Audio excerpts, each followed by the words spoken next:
서로 신앙을 고백하겠습니다. 주는 그리스도시요 살아계신 하나님의 아들이십니다. 아멘.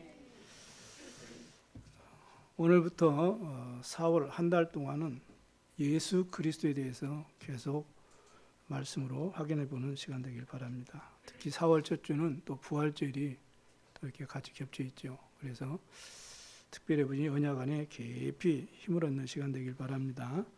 오늘은 예수 그리스도의 공생의 가르침이라는 제목으로 하나님의 언약을 잡는 시간 되길 바랍니다. 예수님은 이 땅에 하나님의 그 마음을 설명하기 위해서 오셨어요. 하나님의 그 절대 계획과 하나님의 능력과 그 하나님의 사랑을 설명하기 위해서 이 땅에 오셨습니다. 그래서 예수님의 관심은 곧 하나님의 관심이죠. 사람과의 관심에서도 마찬가지죠. 누군가를 내가 깊이 어떤 관심을 가지고 있으면 그 사람에 대해서 모든 부분에 시선이 가고 마음이 담고 이렇게 관심이 가게 되어 있죠. 만약에 내가 정말로 좋아하는 상대고 사랑하는 사람이라면 더 깊은 관심을 이렇게 가지게 될 것입니다. 그럼 뭐가 필요한지, 무엇 때문에 힘들어하는지, 뭘 원하는지 미리 알고 미리 이렇게 대비하고 또 준비하고 그렇게 해서 인간관계 속에서도 승리하게 되는 것이죠. 성삼위 하나님께서는 성경 창세기 1장에 보니까 우리의 형상을 따라 우리의 모양대로 그랬어요. 우리가 사람을 만들고 그들로 바다의 물고기와 하늘의 새와 가축과 온 땅과 땅에 기는 모든 것을 다스리게 하자, 이렇게 계획을 가지시고 하나님이 자기 형상, 곧 하나님의 형상대로 사람을 창조했다고 했어요. 그러면서 그들에게 복을 주셨다. 어떤 복이요? 생육하고 번성하고 땅에 충만하고 만물을 다스리고 정복할 수 있는 완전한 축복을 주셨죠. 그래놓고 하나님이 그 지으신 모든 것을 보시기에 심히 좋게 보았다고 이렇게 말씀합니다. 그러면서 모든 만물을 다스릴 사람으로 아담을 지으시고 하와라는 돕는 배필을 이렇게 만들어 주셔가지고 아름다운 행복한 가정을 이렇게 주신 것입니다. 그런데 행복하고 아름답게 승리해야 될 그 가정에 뱀을 통해서 이 마귀가 찾아왔어요. 그래서 하나님의 말씀에 대해서 불신앙을 딱 심어버린 것입니다. 행복해야 될 여러분, 행복해야 될 우리 성도들의 가정에 왜 힘들고 어렵고 불행이 찾아오느냐? 이 사단이 싹 들어가서 불신앙의 씨앗을 막 심어버리는 거예요. 그 결과 하나님을 떠나는 불행한 사람이 되어버린 겁니다. 아담과 하와의 가정에 그때부터 원치 않는 저주의 재앙이 계속 닥치게 된 거예요. 로마서 6장 23절에 말씀합니다. 죄의 싹은 사망이요. 히브리서 9장 20절에는 한 번 죽는 것은 정하신 것이요, 그 이후에는 심판이 있으리니. 이렇게 고통과 실패 속에 우리 인간이 들어가게 된 것입니다. 창세기 3장 사건, 이 원죄로 인해서 행복하게 살아야 될 우리 사람에게는 불행이 찾아오게 된 것입니다.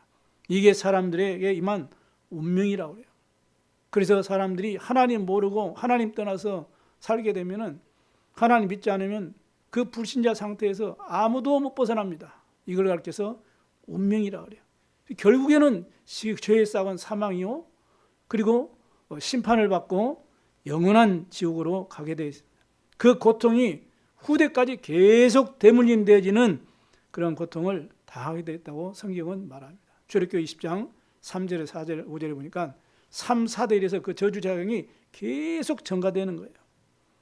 그래서 요한복음 3장 16절 말씀처럼 이러한 우리 인간을 하나님이 사랑하셔가지고 우리를 구원하시려고 사랑의 하나님께서 사람의 모양으로 구원자 그리스도로 이 땅에 오신 것입니다. 곧 그분 이름이 예수, 마태복음 1장 19절에서 23절에 증언하고 있습니다. 그래서 그 예수님의 공생의 걸음걸음은 하나님의 절대적인 사랑의 계획을 이루는 걸음걸음이에요. 하나님께서는 예수님께서 그 공생애를 통해서 중요한 내용들을 이렇게 가르쳐 주셨는데 오늘은 세 가지로만 우리가 확인하는 그런 시간 갖기를 바랍니다. 첫 번째입니다. 구원에 대해서 가르쳐 주셨어요. 요한복음 3장 1절에 10절에 보니까 예수님이 니고데모와의 그 중요한 대화를 우리는 알고 있습니다. 거기서 그 율법을 가지고 가르치고 있는 이 쉽게 말하면 지도자인 이 니고데모가 예수님께 찾아왔잖아요. 그때 예수님께서 여러 가지 모양으로 얘기잖아요. 사람이 성령으로 거듭나지 않으면 하나님 나라에 갈 수 없다. 그럼 어떻게 내가 부모님 속에 들어가 다시 태어나야 됩니까? 말도 안 되는 멍청이 중에 멍청이 같은 얘기를 하잖아요. 아니 바람이 어디서 불면 어디서 와서 어디로 가는 네가 알지 못하거든 성령의 일을 네가 알 수 있겠냐. 그러면서 하시는 말이 성령으로 거듭나지 않고는 하나님 나라에 갈 수 없다. 물과 성령으로 거듭나지 않고는 하나님 나라에 갈 수 없다. 그 말을 알아듣지 못한 니고데모는 그냥 돌아가게 된 거죠. 그 니고데모에 예수님이 말씀하신 내용이 마지막에 뭐라고 말합니까? 하나님이 이 세상을 이처럼 사랑하사 독생자를 주셨으니 이는 누구든지 저를 믿는 자마다 멸망하지 않고 영생을 얻게 하려 하심이라. 아멘. 이 귀한 언약이 여러분에게 각인되기를 바랍니다. 성령으로 거듭나야 된다는 말이 무슨 뜻입니까? 로마서 8장 2절에 생명의 성령의 법 그랬어요. 그 성령의 법이 뭐예요? 하나님의 말씀이 법이죠. 그래서 율법 그러는 것입니다. 하나님의 말씀의 법대로. 그래서 여자의 후손 출애굽기 3장 18절에 희생제사, 이사야 7장 14절 동정녀의 탄생, 그 주인공 되시는 예수 그리스도를 통해서만 죄와 사망의 법에서 해방될 수 있음을 바울이 증거했어요. 그걸 깨달은 베드로가 다른 이로서는 구원을 받을 수 없나니 천하 사람 중에 구원받을 만한 다른 이름이 없다고 사도행전 12장에 고백하고 있습니다. 왜 그럽니까? 로마서 6장 23절에 죄의 싹은 사망이요 하나님의 은사는 그리스도 예수 안에 있는 영생이니라 그랬습니다. 영생이 뭡니까? 예수님이 요한복음 17장 3절에 영생은 곧 유일하신 하나님과 그가 보내신 자 그리스도를 아는 것이니라 그랬습니다. 너희가 내 말을 듣고 나 보내신 이를 믿는 자는 영생을 얻었고 심판에 이르지 않아 사망에서 생명으로 옮겼느니라. 영생을 얻었고 그 영생이 뭡니까? 유일하신 살아계신 하나님을 아는 것이고 그 하나님이 우리를 구원자로 보내신 그리스도를 아는 것이 영생이다. 구원이다. 이렇게 말씀하고 있습니다. 하나님은 만물의 근원자 되시죠. 그죠? 그러면 하나님은 모든 영적 생명의 근원이 되십니다. 믿습니까? 그렇기 때문에 죄로 인해서 우리 인간이 잃어버린 우리 인간들의 생명을 회복시키기 위해서 즉 구원하시기 위해서 하나님이 인간의 몸을 입고 생명의 떡으로 이 땅에 오신 거예요. 그분이 예수님이십니다. 우리 인간은 창세기 3장 문제, 근본 문제, 원죄죠. 사단의 문제, 재앙의 문제, 지옥 배경은 종교, 율법, 선행, 과학, 또 어떤 의학, 철학, 세상의 방법으로는 절대로 인간 스스로의 노력으로는 구원받을 수 없는 절대 불가능한 것이기 때문에 그래요. 그래서 요한복음 1장 35절에 예수님께서 말씀하셨어요. 나는 생명의 떡이지. 내게 오는 자는 결코 줄이지 아니할 터요. 나를 믿는 자는 영원히 목마르지 아니하리라. 생명의 떡인지 그 떡을 먹는 자는 줄이지 않고 뭐라 그래요? 나를 믿는 자 그랬어요. 생명의 떡을 먹는 것, 예수님을 믿는 것 똑같은 말이에요. 영원히 목마르지 아니하리니 이렇게 말씀합니다. 요한복음 6장 54절에서 55절에 보면 내 살을 먹고 내 피를 마시는 자는 영생을 가졌고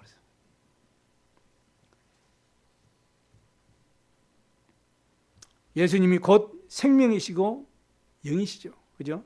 그래서 우리가 영생을 얻을 수 있는 유일한 길도 예수 그리스도를 우리 안에 나의 구주로 받아들이는 겁니다. 영접하는 자, 곧 그 이름을 믿는 자들에게는 하나님의 자녀가 되는 권세를 주셨다고 말씀합니다. 이 말은 계시록 33장 20절하고 똑같아요. 볼지어다 내가 문 밖에서 두드리니 누구든지 내 음성을 듣고 문을 열면 내가 그에게로 들어가 그와 더불어 먹고 그는 나로 더불어 먹으리라. 똑같은 말이에요. 그래서 하나님이 우리에게 영생을 주신다는 말씀은 하나님 자신을 우리에게 주신다는 말씀과 똑같아요. 이 말은 곧 하나님이 우리 안에 영원히 사시기 위해서 오신다 그 말이에요. 그래서 고린도서 3장 10절에 너희가 하나님의 성령인 것과 하나님의 성령이 너희 안에 거하시는 줄을 알지 못하느냐 이렇게 말씀합니다. 그래서 하나님이 우리 안에 영으로 오셨는데 그분이 누구예요? 성령님이다 그 말이에요. 요한복음 14장 16절 10절에 예수님 말씀하죠. 내가 또 다른 보혜사를 너희에게 보내리니 너희 속에 영원히 함께 있게 하시기 위해서 보내신 것이다 이렇게 말씀하셨습니다. 이렇게 우리의 생명이 되신 예수님을 내 안에 나의 구주로 내 주인으로 받아들이는 것, 이것이 영생을 얻는 것이다 이렇게 성경은 말합니다. 이걸 가르치는, 즉 구원에 대해서 계속 가르치는 것입니다. 요한복음 10장 10절에 11절에 보니까 예수님이 오신 목적을 말씀하고 계시죠. 도둑이 오는 것은 도둑질하고 죽이고 멸망시키는 것뿐이요 내가 온 것은 양으로 생명을 얻게 하고 더 풍성히 얻게 하려는 것이라 그랬습니다. 또 마가복음 10장 45절에는 우리의 죄를 위해서 대속제물 되어주기 위해서 인자가 이 땅에 오셨다 이렇게 목적을 말씀합니다. 또 하나님의 아들이 나타나신 것은 오신 것은 마귀의 일을 멸하려 하심이라 이렇게 말씀했죠. 그리고 베드로전서 3장 18절에는 그리스도께서 우리 죄를 위해서 죽어주시고 의인으로서 불의한 자를 대신하셨는데 이는 하나님께로 인도하려 하심이라. 예수님이 오신 목적, 그리스도로 오셔서 하나님 만나는 길 여시고 우리의 죄와 저주 문제를 해결하시고 사단의 권세를 완전히 꺾어주시고 우리의 생명을 주시려고 오셨다 그 말이에요. 이걸 예수님이 계속 공생애 동안 말씀하시는 겁니다. 이 축복을 여러분이 받은 줄로 믿습니다. 그래서 요한복음 11장 25절에서 26절에 보면 나는 생명이요 생명이니 부활이요 생명이니 나를 믿는 자는 죽어도 살겠고 무릇 살아서 믿는 자는 영원히 죽지 아니하리니 이것을 네가 믿느냐 이렇게 제자들에게 질문을 했죠. 예수 그리스도를 믿음으로 영생을 얻는다는 겁니다. 예수 그리스도를 믿음으로 우리의 모든 과거 문제는 끝납니다. 예수 그리스도를 믿음으로 우리 오늘의 문제도 다 끝나는 것입니다. 예수 그리스도를 믿음으로 우리 미래 문제 보장됐고 다 끝났습니다. 이걸 가르쳐서 구원이라고 그걸 말씀하고 계시는 것이죠. 이 생명의 복음을 전하기 위해서 예수님께서 이 복음을 전하기 위해서 너희들이 세종로 이런 섬김의 자세를 가져야 된다라고 강력하게 예수님이 십자가 지시기 전에 유월절을 맞이하면서 제자들에게 말씀하셨습니다. 요한복음 12장 23절 24절에는 예수님께서 인자가 영광을 얻을 때가 왔나니 이렇게 말씀하면서 한 알의 밀이 땅에 떨어져 죽지 아니하면 그대로 있고 한 알 그대로 있고 죽으면 많은 열매를 맺느니라 이렇게 말씀하면서 희생에 대해서 가르치고 그리고 또 모범을 보이신 거거든요. 이렇게 해서 십자가의 대속됨을 되어주신 것이죠. 이 사실을 믿음으로 우리는 구원받게 되는 것입니다. 그래서 로마서 10장 17절에 믿음은 들음에서 나며 들음은 그리스도의 말씀으로 말미암았느니라 이렇게 주님이 가르쳐 주셨죠. 여러분을 복음 전하는 전도자로 이 축복을 누리고 전달할 전도자로 부르신 줄 믿습니다. 나를 따라오라 내가 너희로 사람을 낚는 어부가 되게 하리라. 그래서 이 복음 전하는 여러분의 발걸음을 하나님이 축복하시는 거예요. 로마서 10장 15절에 아름답도다 좋은 소식을 전하는 발이함과 같으니라. 이렇게 복음 전하는 아름다운 전도자의 발걸음 되시기를 주님의 이름으로 축복합니다. 두 번째입니다. 예수님이 공생애 때 많은 것을 가르쳤지만 제자 훈련을 제대로 이렇게 시키셨어요. 가르치죠. 예수님의 공생애를 통해서 제자들이 요구하신 제자 훈련의 내용이 성경에 이렇게 우리에게 말씀으로 우리에게 전달해 주고 있습니다. 마태복음 9장 9절에 보니까 예수님께서 본 동네라는 그런 지역에서 중풍병자를 고치시고 이제는 가시는 중에 세관에 앉아있는 마태를 딱 보시고서 그 당시에 마태는 유대인으로부터 손가락질 당하는 이런 매국노라고 손가락 당할 만큼 그런 어려움을 당하고 있는 그런 상대거든요. 아무도 쉽게 말하면 상대해주도 않은 그런 마태를 보시고 예수님이 나를 따르라 이렇게 말씀합니다. 그러니까 그 말씀에 마태가 즉시 순종하고 예수님을 그 모든 자기의 어떤 부귀, 지위를 다 내려놓고 예수님을 따랐다. 이렇게 성경은 말씀합니다. 여러분, 제자 훈련 중에 내가 그리스도의 제자라면은 하나님의 말씀에 순종하고 말씀 따라가야 돼요. 사람이 신앙생활하면서 이런 말에도 또 저런 말에도 우리가 들리는 소리에 막 이 말이 흔들리고 저 말이 흔들리고 이러면은 일심전심 지속할 수가 없죠. 그래서 예수님께서 나를 따라오라 할 때 베드로도 즉시 그물을 버려두고 따라가고 세리 마태에게도 나를 따라오니까 즉시 자기 지위를 다 버리고 따라갔다. 그 말은 무슨 말이에요? 여러분 예수님을 따라가니까 직장 다 버려버리고 그 말이 아니거든요. 옛날에 초창기 때 그 좋은 교사 직장 다 버려버리고 전도한다고 그게 아니거든요. 내가 있는 현장이 선교지인데요. 전도 현장인데 그죠? 그 말은 말씀에 순종하라. 말씀 따라가라 그 말이거든요. 말씀 인도받는 사람이 그리스도의 제자입니다. 여러분. 말씀 인도받아야 돼요. 그리고 요한복음 8장 31절에 예수님께서 자기를 믿는 유대인들에게 너희가 내 말에 거하면 참으로 내 제자가 되고 이렇게 말씀한 거예요. 말씀 따라가지 못하면 참 제자의 길을 갈 수가 없는 거죠. 마태복음 11장 29절에도 예수님께서 나는 마음이 오냐고 겸손하니 나의 멍에를 먹고 내게 배우라. 그리하면 너희 마음이 쉼을 얻으리라 이렇게 말씀합니다. 말씀 따라가면서 겸손히 배울 것을 요구하셨어요. 신앙생활 하면서요, 자꾸 자기 주장, 자기 고집이 강하면은 그런 마음과 자세를 가지고 있으면 제자가 절대 될 수 없어요. 자기 생각대로 안 되고, 자기 고집대로 안 되고, 자기 어떤 틀대로 안 되면은 예배가 안 되고 막 이러면은 어떻게 돼요? 그건 제자가 될 수가 없다고 성경은 말합니다. 그래서 겸손히 배우라. 나의 멍에를 비고 겸손히 내게 배우라. 이렇게 주님이 말씀합니다. 그럼 내가 쉼을 얻으리라. 이렇게 주님이 제자들에게 말씀하셨어요. 마태복음 19장 21절 22절 보니까 내가 온전하고자 할진대 가서 내 소유를 팔아 가난한 자들에게 주라. 그리하면 하늘에서 보화가 내가 있으리니 그리고 와서 나를 따르라. 이렇게 말씀합니다.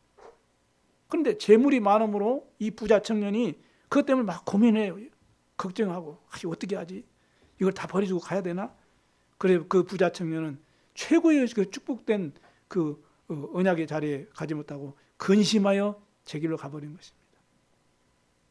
이 말씀은 예수님께서 부자 청년에게 하신 말씀인데 가진 것을 다 버리고 그리고 따를 것을 요구하신 것인데 그럼 우리가 다 버리고 주님을 따라야 됩니까? 그 말씀이 아니에요. 그 말씀이 아니고 우리의 최우선의 가치에 대한 가르침을 지금 공생의 기간 동안에 예수님이 말씀하셨어요. 너의 진짜 나의 최고의 가치가 어디 있느냐? 진짜 복음의 가치 있느냐? 생명 살리는 데 가치 있느냐? 하나님의 말씀에 가치 있느냐? 이거를 지금 가르치는 겁니다. 보세요. 재물이 없어서 물질이 없어서 경제가 약해서 믿음 생활, 신앙 생활 못하는 사람이 얼마나 많습니까? 그래서 아이고 내가 힘들고 그래서 헌금해야 되는데 눈치 보이고 헌금하는 눈치 보이고 또 경제가 많고 부유해가지고 또 신앙생활 제대로 못하는 사람들 많아요. 왜? 아이고 아까워가지고 경제가 없어도 신앙생활이 안 되고 경제가 많아도 신앙생활이 안 돼요. 최우선순위가 뭔가를 지금 가르치는 겁니다. 그 제자 훈련을 그렇게 시키는 거예요. 여러분이 그리스도의 제자가 맞다. 그러면 어떻게 해야 돼요? 이 부분을 뛰어넘어 버려야 됩니다. 이 부분을 뛰어넘지 못하면 사람이요 어떻게 해요? 힘들고 어렵게 살면 자기 자신도 모르게 범죄에 빠지기도 하고요. 자기 먹고 살려고 남을 해치기도 하고 이런 경우도 빠지게 돼요. 그리고 하나님 앞에 정말로 쓰임받지 못하는 그런 경우로 또 어려움을 또 당하게 되는 것입니다. 그래서 마가복음 8장 35절에는 누구든지 또 임난하고 죄 많은 세대에서 나와 내 말을 부끄러워하면 인자도 아버지 영광으로 거룩한 천사들과 함께 올 때에 그 사람을 부끄러워하리라. 이러면서 제자 훈련을 이렇게 시킵니다. 로마서 1장 16절에 바울이 그랬어요. 내가 이 복음을 부끄러워하지 아니하노니 그랬습니다. 이 복음은 모든 믿는 자들에게 주시는 하나님의 능력이 됩니다. 먼저는 유대인에게요 또한 헬라인에게로다. 이렇게 증언했어요. 그리고 고린도서 1장 18절에는 증거하기를 십자가의 도가 멸망하는 자들에게는 미련하게 보이는 것이요. 미련한 것이요. 부끄럽고 미련하고 그러나 구원을 받는 우리에게는 하나님의 능력이라.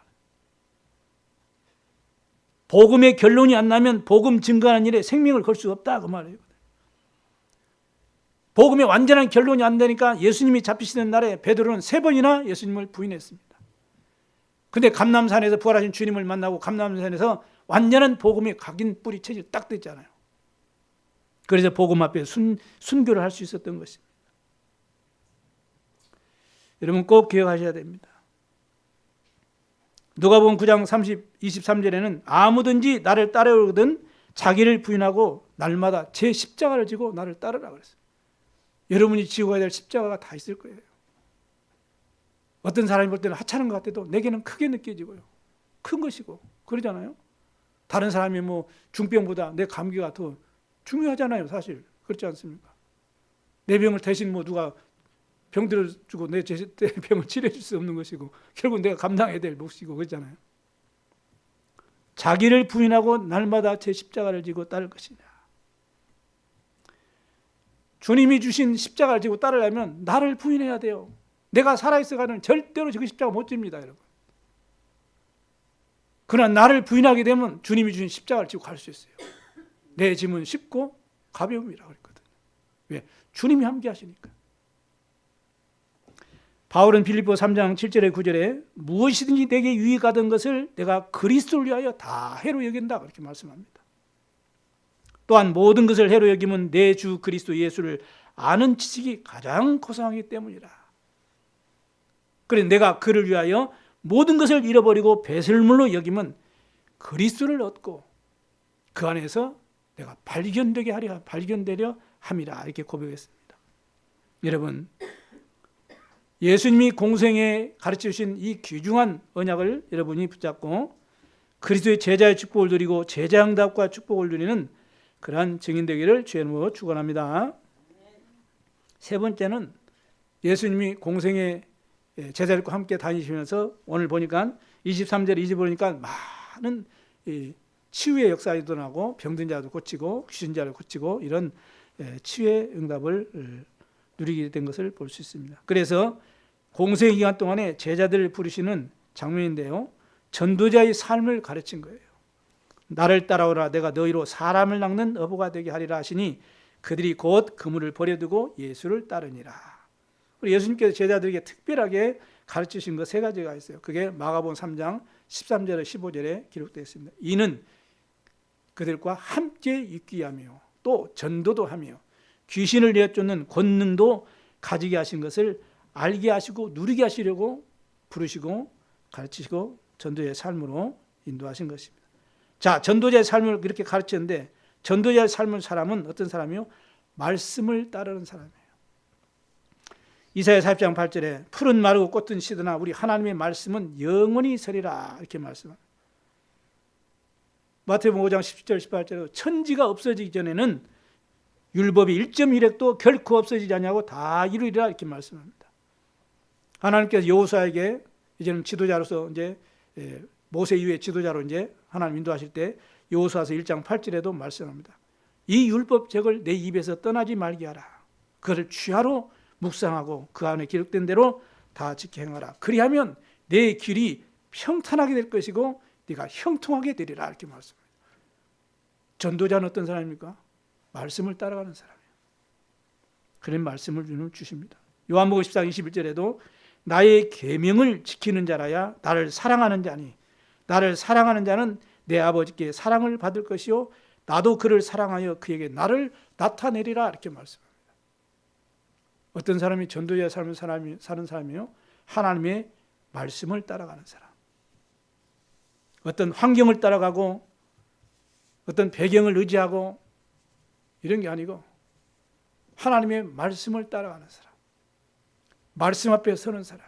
고람되어 말씀이 멈추면 멈추고 말씀이 가라하면 가고 말씀 따라가는 사람. 그리고 섬기는 사람. 섬기는 종.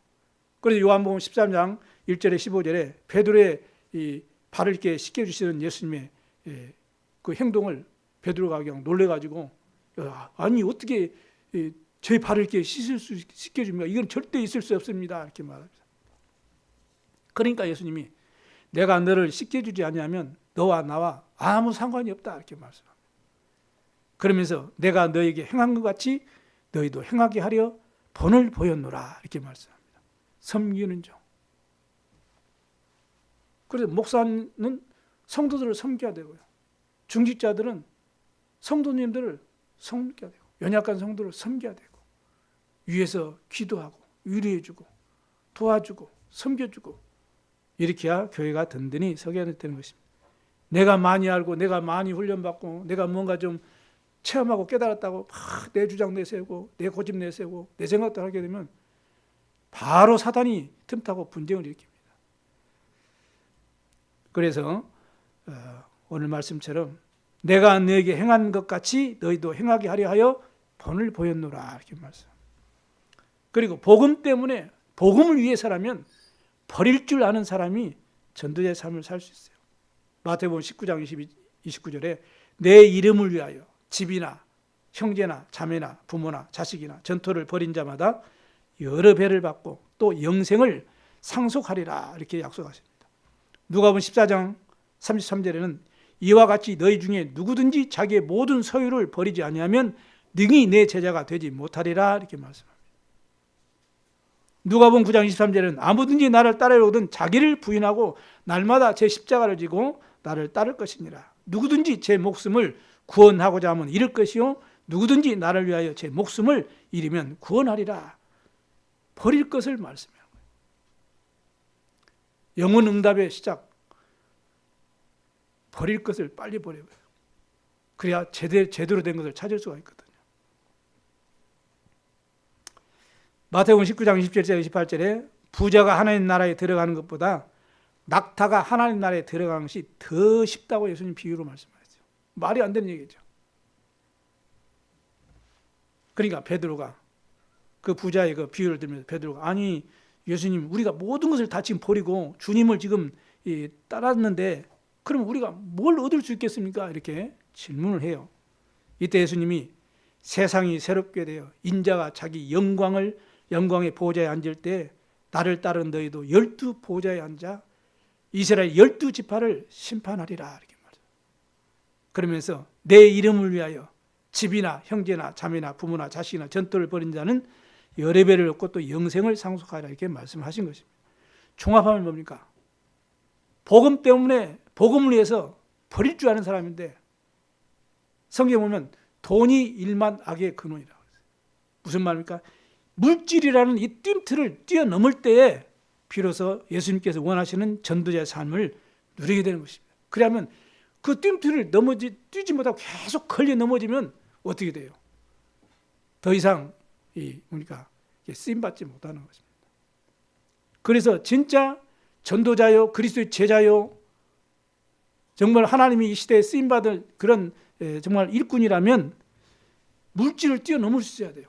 결국에는 거기에 다 걸려져 먹거든요. 거기에 다 달려요. 그래서 예수님이 중요한 이 말씀을 계속 사복음서에 계속 말씀하시는 거예요. 왜? 우리 생활 실제적인 삶, 인생 살아가는데 가장 중요한 부분 중에 중요한 부분이 사실은 그 부분 아닙니까? 우리가 실제적으로 생활하면서 진짜 힘든 부분, 어려운 부분이 사실은 뭐예요? 경제 부분 아닙니까, 여러분? 어떤 사회학자가 그 부분이 해결되면 90%는 인생 문제 해결된다고까지 말을 한 사람도 있어요. 그거를 주님이 아시고 그거를 뛰어넘으라. 그걸 버리라. 그 말은 그것보다 더 귀하고 소중한 것을 네가 정말 붙잡고 있느냐. 그 말씀을 하시는 거예요. 이렇게 공생 동안 중요한 가르침을 이렇게 하신 겁니다. 그리고 우리는 파송된 사람입니다. 그래서 너희는 가서 모든 족속으로 제자 삼으라. 가서 만민에게 복음을 전하고 치유해주라. 땅끝까지 가라. 증인되리라. 이렇게 예수님이 마지막 부활 메시지를 통해서도 끝까지 주님이 제자들을 이렇게 양육하고 제자로 확립시키는 내용을 성경은 우리에게 말씀합니다. 그리고요, 어떤 사람이 전도의 삶을 살아요?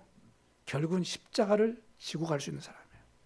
그것 때문에 회피해버리고, 그것 때문에 포기해버리고, 그것 때문에 낙심해버리고, 그때 불신앙에 빠져버리면 전도자의 길을 갈 수가 없죠. 하나님이 준비하신 그 여정의 길을 갈 수가 없는 거예요.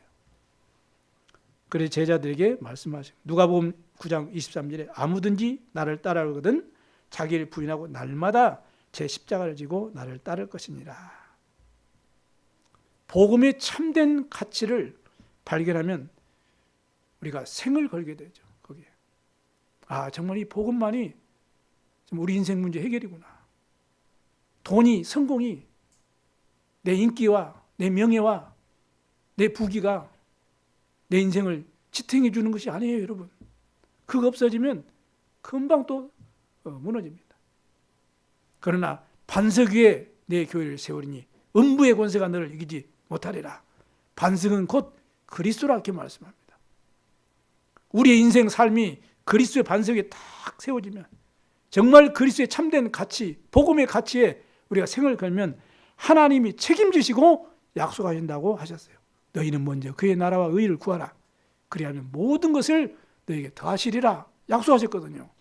믿음은 뭐냐? 하나님의 말씀을 약속으로 붙잡는 거예요. 그게 믿음이죠.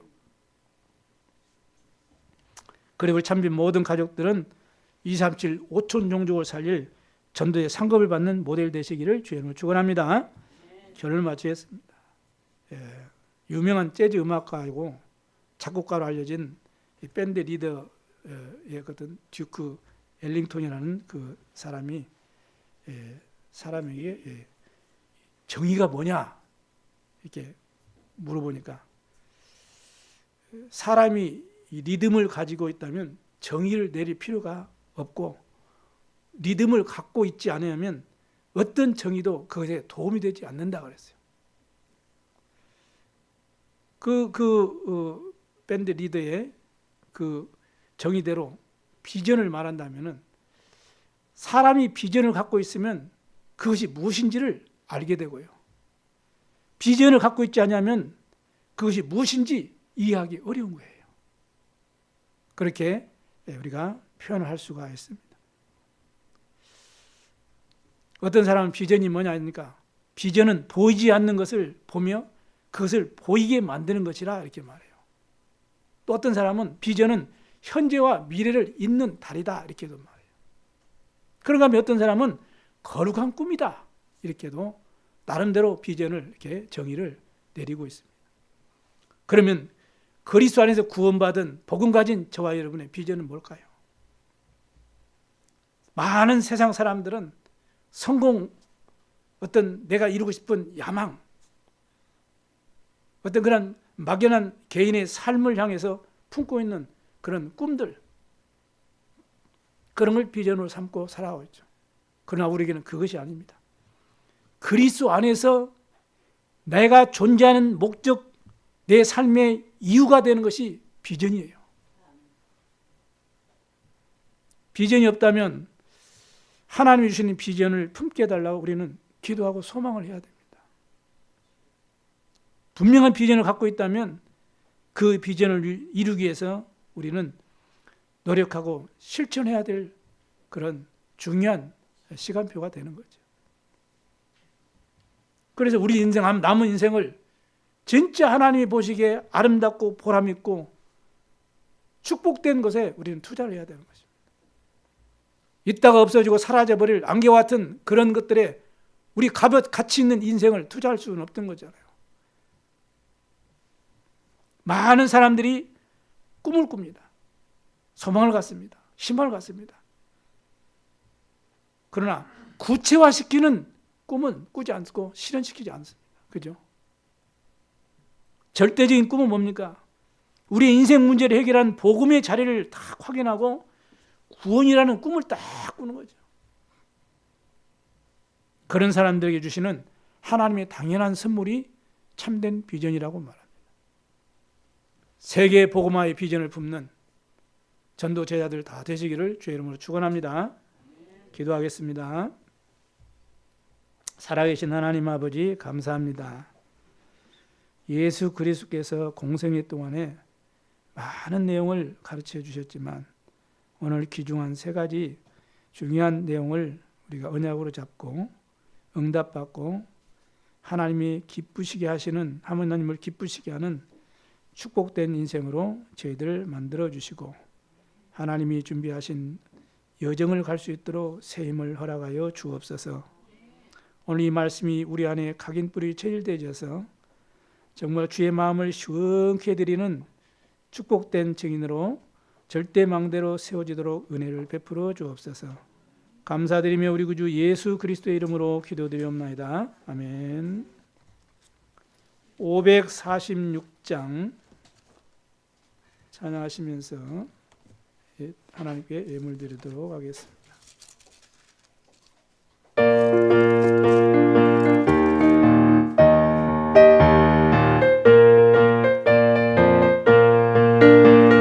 주님 약속하신 말씀 위에서 영원토록 주를 찬송하리라. 소리 높여 주께 영광 돌리며 약속 믿고 굳게 서리라. 굳게 서리 영원하신 말씀 위에 굳게 서리 굳게 서리 그 말씀 위에 굳게 서리라. 주님 약속하신 말씀 위에서 세상 염려에게 엄습할 때에 용감하게 힘써 싸워 이기며 약속 믿고 굳게 서리라. 굳게 서리 영원하신 말씀 위에 굳게 서리 굳게 서리 그 말씀 위에 굳게 서리라. 주님 약속하신 말씀 위에서 영원하신 주의 사랑 힘입고 성령으로 힘써 싸워 이기며 약속 믿고 굳게 서리라. 굳게 서리 영원하신 말씀 위에